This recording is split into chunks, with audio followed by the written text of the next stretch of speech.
Yeah. Recording.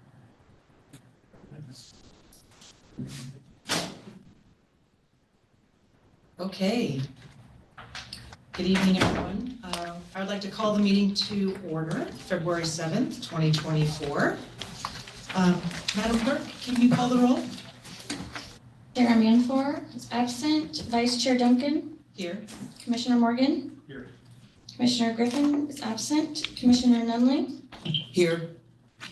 Commissioner Osmany is absent. Commissioner Ramos. Here. Commissioner Ross.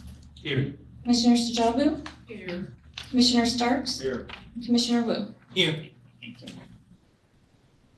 All right, we have a quorum. Madam Clerk, are there any changes to the agenda? Yes, we will be pulling item 2, approval to amend agreement between Sacramento Housing and Redevelopment Agency and the County of Sacramento to provide an additional $2.9 million in American Rescue Plan Act funds for the Arden Star Affordable Housing Development located at 1413 Howe Avenue, and move to discussion. Okay, so confirming that change. We'll now move on to the public comment section of the agenda. Madam Clerk, can you read the public comment script?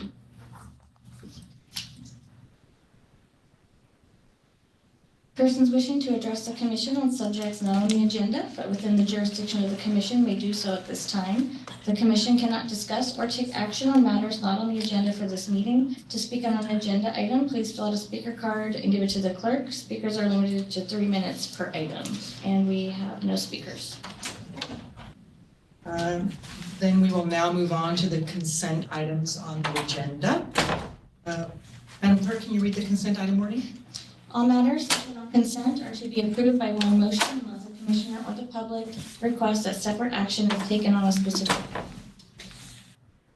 Okay, can I get a motion to approve the consent items? Second. All right, so approved by Commissioner Wu, seconded by Commissioner Morgan.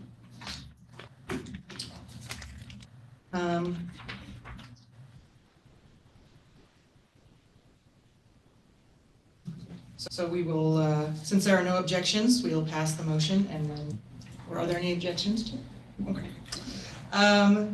We'll now move on to the discussion items. Madam Clerk, can you read the title of item number 2? Approval to amend agreement between Sacramento Housing and Redevelopment Agency and the County of Sacramento to provide an additional $2.9 million in American Rescue Plan Act funds for the Arden Star Affordable Housing Development located at 1413 Howe Avenue. Okay, and we have a presentation from staff. Yes. Good afternoon, members of the Commission. My name is Marissa Kersey, Housing and Finance Analyst in the Development Department. The resolution before you requests approval to execute an amendment to the original American Rescue Plan Act, or ARPA, funding agreement with the County of Sacramento for the funding of the Arden Star project. The amendment will increase the allocation of ARPA funds from $5 million to $7.9 million. In April 2023, the Board of Supervisors approved an allocation of $20,420,000 in funding for the development of the Arden Star project, including $5 million in ARPA funding from the county. In September 2023, the Department of Housing and Community Development awarded $20 million in home key funding for the project. This project is expected to close on financing in mid to late February, but due to higher than expected costs from construction bids, impact fees, and insurance, the project will need additional funds in the amount of $2.9 million. The County of Sacramento has notified SHRA and the developer of additionally available ARPA funding that may be allocated to the project to cover this funding gap. The Arden Star project is located at 1413 Howe Avenue and is currently operating as the Arden Star Hotel. The project involves the acquisition and rehabilitation of the property to create 122 permanent supportive housing units for at-risk and homeless.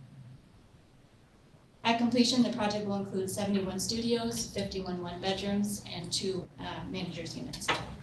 Residents will have access to several amenities, including a common lounge area, laundry facilities, exercise room, community kitchen, and pet area. This project will pay prevailing wages. In April 2023, the project was awarded 122 project-based vouchers for seniors who are experiencing homelessness. The John Stewart Company and Hope Cooperative are co-developers of the project. Property management will be provided by John Stewart Company, with Hope Cooperative providing resident services at 20 hours per week. In total, there will be 7 case managers, including 2 case managers provided by the county to serve 30 households referred by Sacramento County Behavioral Health. In closing, the additional $2.9 million in ARPA funding will offset the unforeseen cost overruns and will allow the developer to bring 122 permanent supportive housing units to seniors in Sacramento County. Staff is therefore requesting approval of the resolution authorizing the execution of the amendment to the ARPA agreement to add the additional funds. Staff is available for any questions. All right, thank you, Marissa. Are there any questions from commissioners? No. I have a comment though. Commissioner Ross? Yes, I don't have any questions, but I do have a comment. So, I think it's a good thing, a really good thing, for senior housing and so forth. I guess I was curious I understand, but the definition on page 15 where it says define skilled and trained labor, and so that it gives a description that there's a shortage of labor, and is that going for unions or non-unions, or there's just not enough skilled labor period in the area, to be able to work on that project? Is there a particular outreach for? I see that there weren't very many bids that were for this project, so anyways, just curious. This is a great project. I was just thinking about all the other contractors out there. Do you have any awareness of that? So for the home key project, the skilled and trained labor is an additional requirement that is not for other projects that we typically see. So I think that was kind of impacted how many bids they received. It wasn't a typical requirement that we would ask for construction. On the other projects, what kind of labor is that? So most of our projects trigger state or federal prevailing wages, but this particular requirement is new for home key projects. And all we're testifying here is that they had fewer bids come in, so they had to take one of the bids that were offered, but that did increase the price because the bids happened to be a bit higher. So it just reduced the pool of organizations. That have that kind of labor? That's correct. Okay. It was a little confusing. I understood the process. I was just curious, I say, with all the different contractors out there, they're not skilled. It just kind of threw me off a little bit. Thank you. Commissioner Ramos? Yeah, I was going to ask similar to that. Although I'm curious, do we have other projects that are also kind of in queue that may be subject to this skilled and trained, or is this okay? And then I was curious about one of the other unanticipated costs around the park impact fee. I'm curious why that was unforeseen in the planning phase, since that seems like something that you would know if you're having some sort of park being created or impacted or in lieu thing. Why was that an unanticipated cost? I can help out with that one. Okay. So that they did ask, as most developers do, upfront for, to the city about what fees they'll be subject to. This is the county, forgive me, in the county. I think that there was some, this is a fairly unusual thing to take a motel and convert it to housing, and I think somehow when they were giving them the original fee estimate, they didn't figure in the fact that the park district would need also be putting a fee on the project. So I think it was just overlooked because it's really unusual, right? To take a commercial building and exchange it to housing. So it was literally just overlooked, administrative error. But then when they got more into the planning and entitlement phase, of course, that fee really came up and said, oh no. And it was a $700,000 fee, so for the park district. Thank you. Commissioner Wu? Yes. If we're going to fund this project, is there any project out there that is not going to get funded because of this? No, I don't believe so. I know that, well, I cannot speak to the county's plans for their ARPA funds. I do know, because they did go directly to the county of Sacramento, I know that they allocated them to a multitude of projects, and I do know they have a time limit to spend those funds. The federal government told the county how long they had. I think they're getting close to that time limit. So I think that's why these funds were still available and they were looking to use them quickly. So no, they're not defunding any project. The county is not putting into this project. Okay, good. I Thank you. would also add to that quickly, in the staff report, they are allocating it from their administrative, allowance. Thank you. Any other questions or comments from commissioners? I do have one other thought. So you were saying that the hotel part is aren't most of the project home keys, you said it was unusual, aren't they all usually hotels that are being converted? Not really? Yeah, this is the fourth home key project. No, the first home key project in the county of Sacramento. The fourth home key project we're bringing forward. But yeah, this was the first of the county though of Sacramento. No, what I'm saying is, aren't they usually, what I think I've been seeing is hotels? being- That's correct. So what was unusual about this approach? I think that county staff, when they were anticipating the fees that are charged, Not the structure itself, because I thought you were saying. no, that the fees, they're not used to looking at all the fees They're that not used to the the hotel conversion. Remember, the other home keys have been the city, so this was the first time in a long time that the county had to look at their fee structure, and that's why they overlooked the park Okay, district. got it, okay. I just wanted clarification, because it sounded like you were saying the conversion of, to me, but I get it. It's county didn't understand this is new to them. Okay, thank you. Any others? Do we have any public comment on this item? We do not. So do we have a motion to adopt the resolution? I'll move staff recommendations. Second. All right. Motion made by Commissioner Morgan, seconded by Commissioner Wu. Any objections? Seeing none, we'll move on forward. I will ask the clerk to read the title of item number 3. 2025 One-Year Action Plan, Federal Programs Allocation Process, and Consolidated Plan Workshop Number 1. Good afternoon. My name is Stephanie Green. I'm the Federal Programs Manager here at SHRA. And today's presentation will be the first workshop for both the city and the county of Sacramento's 2025 Annual Action Plan and also the Consolidated Plan for Federal Entitlement Grant Programs. The purpose of today's workshop will be to provide information on the federal programs and also to provide an opportunity to solicit project ideas and feedback. And this will be the first of a few opportunities over the next few months for you to provide input. I'll start by providing a brief overview on the requirements for the federal programs, go over the consolidated plan engagement process, and then I'll share with you the estimated 2025 city and county entitlements, examples of past projects, and lastly, I'll discuss the process and schedule moving forward.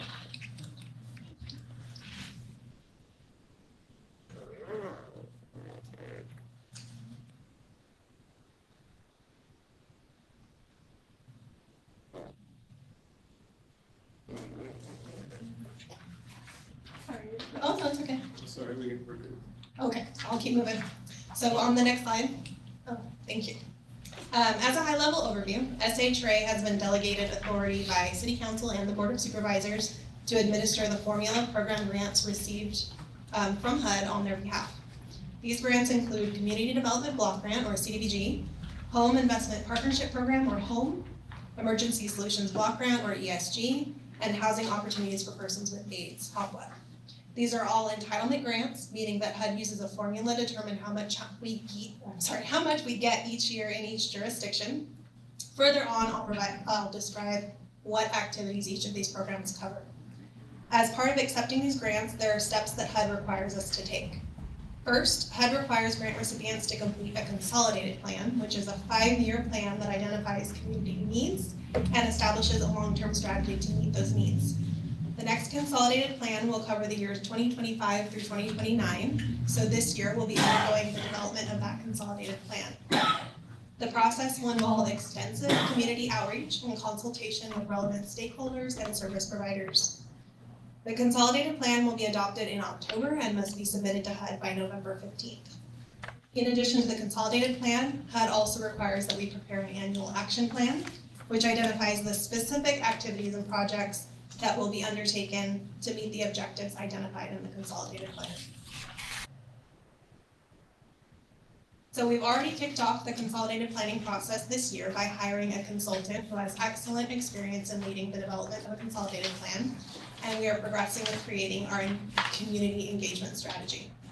We're envisioning a threefold engagement strategy. First, we will provide opportunities for public input at public hearings and by attending and possibly setting up booths at local community events such as farmers markets in affected neighborhoods. Second, we'll develop and distribute a resident survey. This survey is still in the design phase and will be active starting this spring. And lastly, we'll establish virtual stakeholder meetings to gather input from service providers, community groups, and other relevant parties.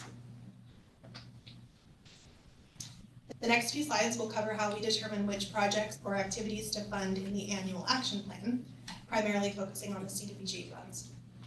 So first, the consolidated plan identifies objectives for the best use of these grant funds, and we want to make sure the activities we fund in the action plan align with these objectives. This slide shows what the objectives developed in the last consolidated plan for CDBG were. Overall, they are to help create ladders of opportunity for low to moderate income residents through 3 different avenues: affordable housing, public facilities and infrastructure, as well as public services.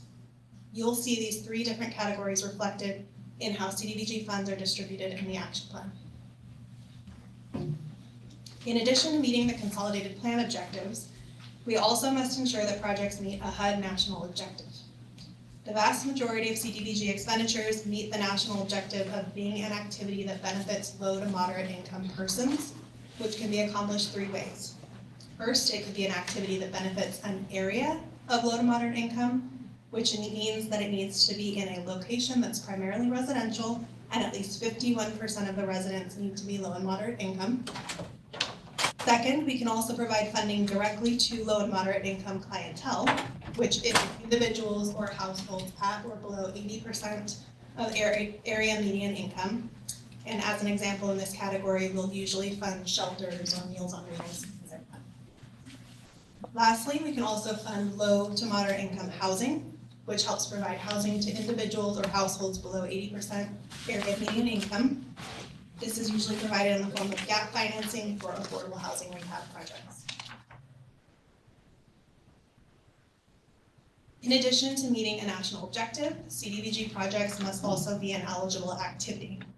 So the broad categories of major eligible activities include public facilities and infrastructure. This could be community centers, playgrounds, ADA curb ramps, sidewalk improvements, streetlights, things like that. Or public services, so this is Meals on Wheels, shelter operations, acquisition, so this could be for a property for a public facility or housing. Clearance and remediation activities, so this could be to clean up a site for affordable housing, for example. Home ownership assistance, and planning and admin costs, which are staff costs, and environmental studies. I also wanted to highlight some major ineligible activities. This could be general government buildings and expenses, so we couldn't pay to rent it at City Hall, for example. Operating and maintenance activities, so we couldn't pay for custodial staff, cleaning, things like that. Purchasing of construction equipment or furnishings. New housing construction, we can fund rehab, but not new housing. Political and religious activities, and then regional parks and facilities. So for parks and facilities, we like to focus more of a community or neighborhood benefit than a large regional benefit. And before I move on to the next few slides, I also wanted to note there are a few other things we take into consideration when we evaluate projects for the action plan. And one of those important factors is project readiness. So we have an obligation to HUD to spend funds down in a timely manner. And so it's important for us to select projects that are ready to go and can spend money quickly. We usually like to see funds spent down between 12 to 18 months or sooner if possible.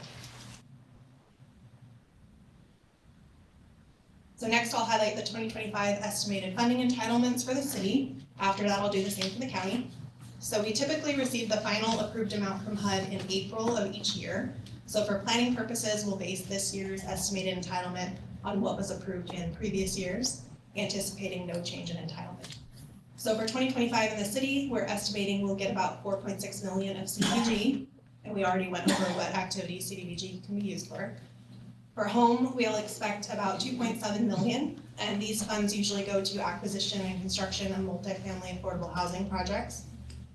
For ESG, we estimate about 395,000. These funds go to help people who are homeless, for example, through rental assistance or operations for emergency shelters. For HOPWA, we expect about 2 million, and this is used for either services or physical units as part of multifamily projects for people with HIV or AIDS. And overall, we estimate about 9.695 million total for these programs. And for CDBG, the annual entitlement is divided up among several categories, so this table shows an estimate of how these funds could be utilized. And for estimating purposes, we allocate the maximum allowable for public services and admin and kind of work backwards from there to determine how much is available for other categories. So for public services, we're allowed to allocate a maximum of 15%. So this will be about 690,000. And these funds are usually used for homeless activities or Meals on Wheels. A maximum of 20% can go to planning and admin, so that's about 920,000, and this is used for staffing and admin costs, as well as planning activities for the consolidated plan.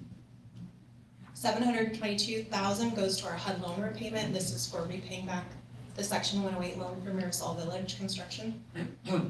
About 1 million will go to infrastructure and public facility improvements, and a little over 1.1 million to affordable housing for multifamily rehab or home repairs. And the last category is capital reserve, which is a contingency bucket, and for this we reserved about 128,000. Stephanie, I think this slide doesn't match exactly the amounts you were given. I think that's because this slide includes some program income. Oh, yes, okay, I'm sorry. I think this is the previous version, yeah. Yes, there should be a new version of this, I apologize.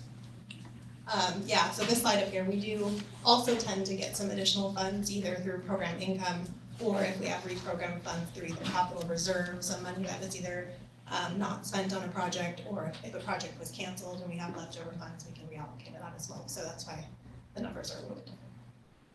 So this is, I think, what we did last year. That. So in the city, as an example of types of infrastructures we typically fund for CDBG, this is what we funded in last year's action plan in 2024. 3 of them are street improvement projects that generally include enhanced pedestrian or bicycle access, as well as 4 park improvement projects.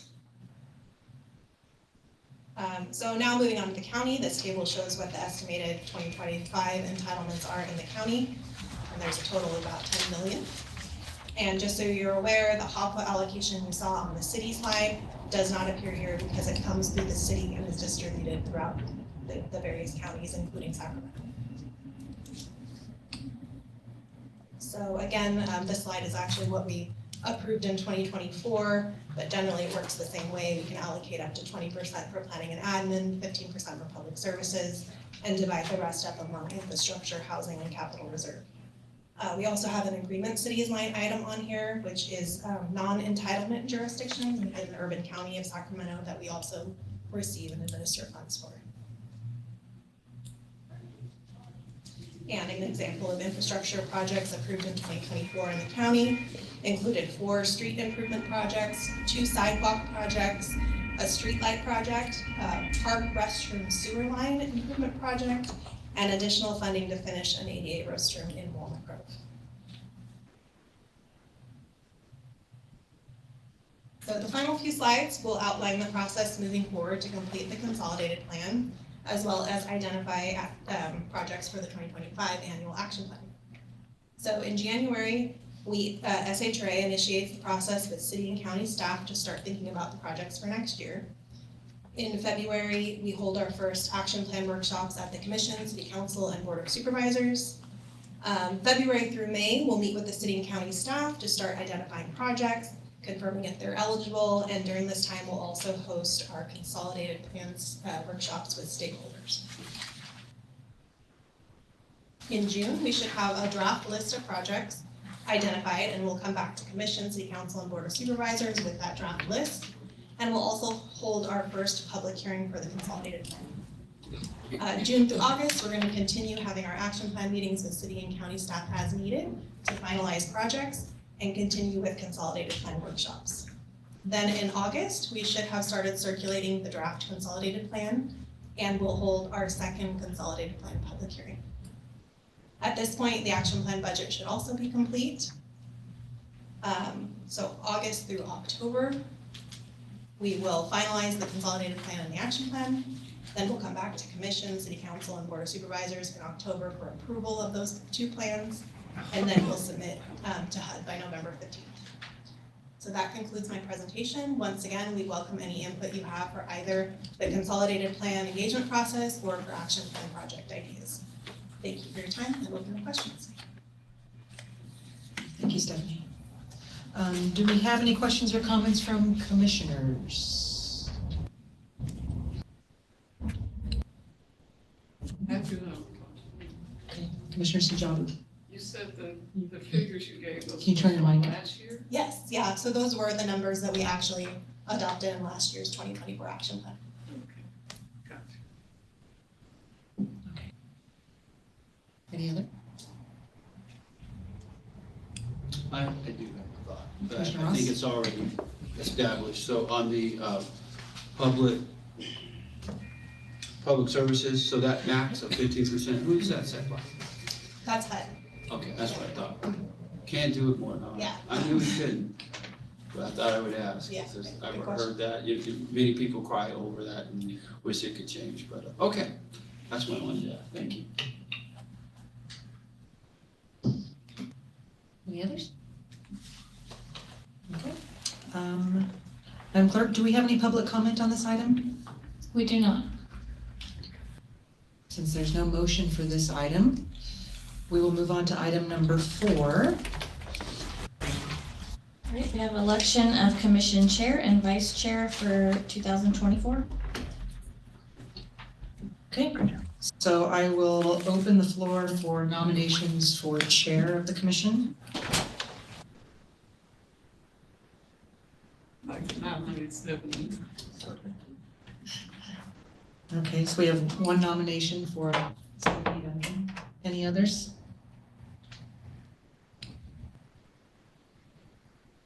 Okay. All right. So I'll make a motion to close the nomination period for chair. Can I get a second? Seconded by Commissioner Morgan. They're really fast down there. They're very, Yeah, they're smart. Yeah. it's like Jeopardy down there with the microphone. If there are no objections, we'll move to pass the motion. Okay. Seeing there's no objections, the motion passes unanimously. Madam Clerk, we have to do a roll call. Okay, Vice Chair Duncan, we'll just say yes or no, I guess. So there's one nominee. Aye. All right, Commissioner Morgan, Yes. Commissioner Nunley, Aye. Commissioner Ramos, Yes. Commissioner Ross, Aye. Commissioner Sajabu, Aye. Commissioner Starks, and Commissioner Wu. Yes. All right, thank you. It's unanimous. We didn't get, you didn't get, although you've been selected, but you didn't decide yea or nay whether you Yes. wanted the nomination. You did say that? Oh, You could have refused, but we wouldn't let you, but. I didn't hear you say it, it's just like we move fast. Yeah. so for vice chair, I'll open the floor for nominations for vice chair.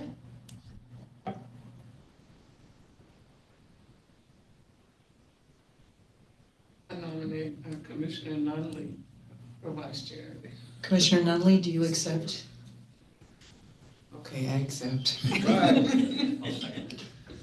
We have a second by Commissioner Morgan. Any other nominations?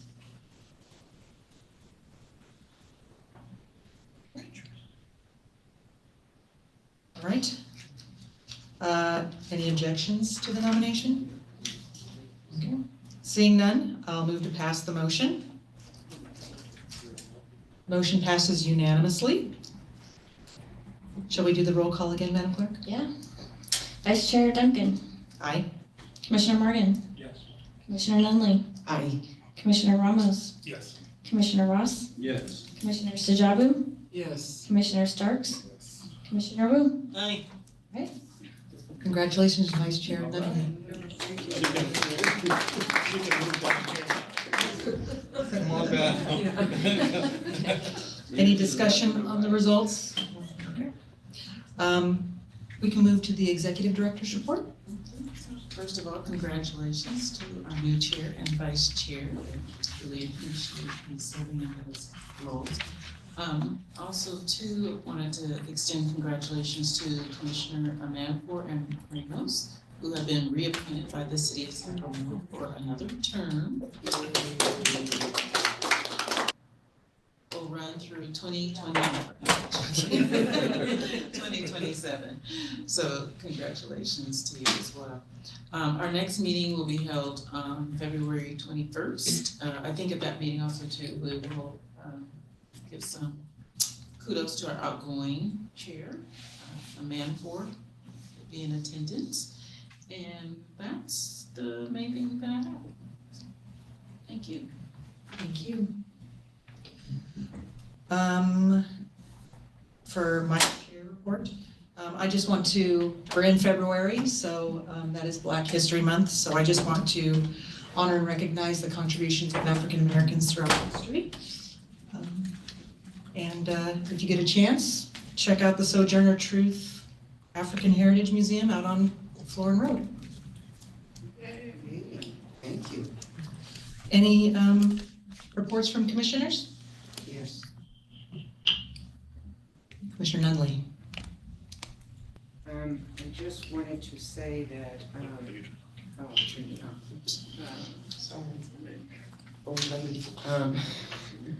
I have recently been appointed to be on the governing board for the Agency on Aging for Area 4, which is attempting to be very supportive for aging for not just Sacramento County, but for 7 counties within the Northern California area. And what hopefully this will allow me to do is to bring more information here to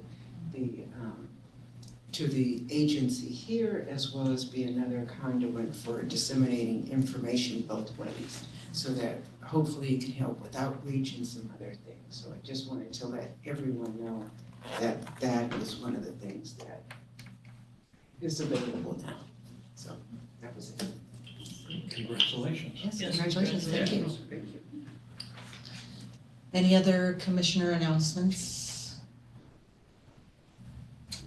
Commissioner Ross? Yeah, it's related to Black History Month. And it's American history, but it's not just Black history, it's American history.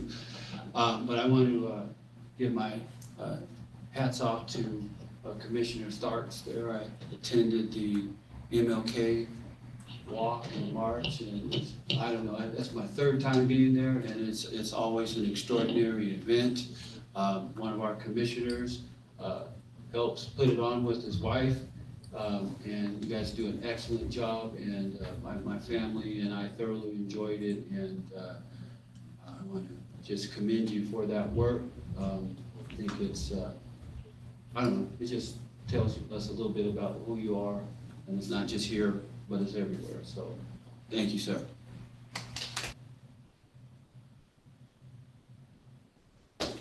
Thank you. Any other commissioner announcements, reports? Since there is no other business, I will adjourn the meeting.